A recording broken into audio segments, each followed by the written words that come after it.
Juntos para Dios número 3. Reflexión titulada, El milagro de un paralítico, encontrada en Hechos de los Apóstoles capítulo 3, versículos del 1 al 10, que dice: Pedro y Juan subían juntos al templo a la hora novena, la de la oración. Y era traído un hombre cojo de nacimiento, a quien ponían cada día a la puerta del templo que se llama La Hermosa, para que pidiese limosna de los que entraban en el templo. Cuando vio a Pedro y a Juan que iban a entrar en el templo, les rogaba que le diesen limosna. Pedro, con Juan, fijando en él los ojos, le dijo: Míranos. Entonces él les estuvo atento, esperando recibir de ellos algo. Mas Pedro dijo: No tengo plata ni oro, pero lo que tengo te doy, en el nombre de Jesucristo de Nazaret, levántate y anda. ¿Qué tenía Pedro entonces para darle a aquel hombre? Y tomándole por la mano derecha le levantó, y al momento se le afirmaron los pies y tobillos. Y saltando, se puso en pie y anduvo, y entró con ellos en el templo, andando, y saltando, y alabando a Dios.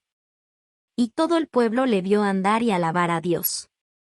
Y le reconocían que era el que se sentaba a pedir limosna a la puerta del templo, La Hermosa, y se llenaron de asombro y espanto por lo que le había sucedido. Reflexión. Podemos ver que dos discípulos de Cristo, Pedro y Juan, fueron al templo, a eso de las 3 de la tarde, a la hora de la oración. Entonces ellos iban al templo a orar e interceder, y esa tarde el Espíritu Santo hizo un gran milagro, que detallamos más adelante. La pregunta retórica debe ser: ¿qué motiva a las personas para ir a la iglesia?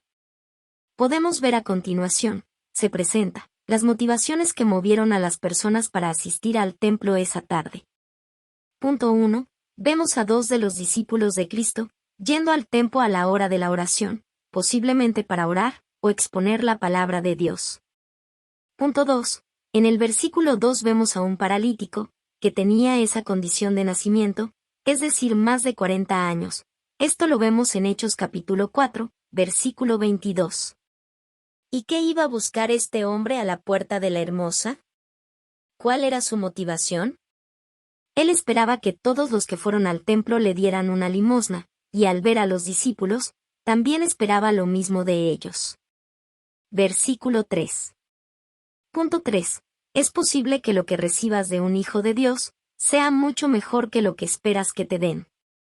Ellos no tenían dinero, pero estaban llenos de la gloria de Dios, estaban llenos del Espíritu Santo, llenos de su poder.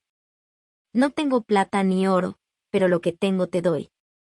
Punto 4. Habían otras personas, aparte de los discípulos y el paralítico, que fueron al templo con sus propias ideas, necesidades, tales como los religiosos que creían que podían hacer algo para ganarse el favor o gracia de Dios, necesidades espirituales o emocionales.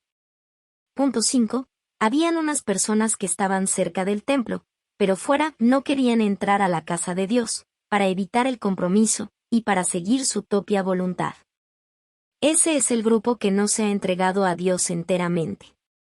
Punto 6. Es bueno saber que las personas que estaban en el templo esa tarde, crecieron en fe, por esas oraciones, por el milagro del paralítico. Entonces unos hablaron a otros lo que habían visto y oído, y otros se fueron a su casa y no dijeron a nadie sobre su experiencia de esa tarde. Es muy probable que volvieran a tener una fe pobre, una fe en tibieza.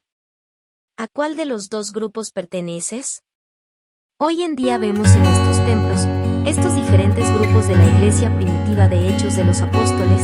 Es bueno que tú y yo nos preguntemos, ¿con cuál de estos grupos nos identificamos? Gracias por estar un ratito con María. Suscríbete y comparte. Dios te bendiga junto a tu familia.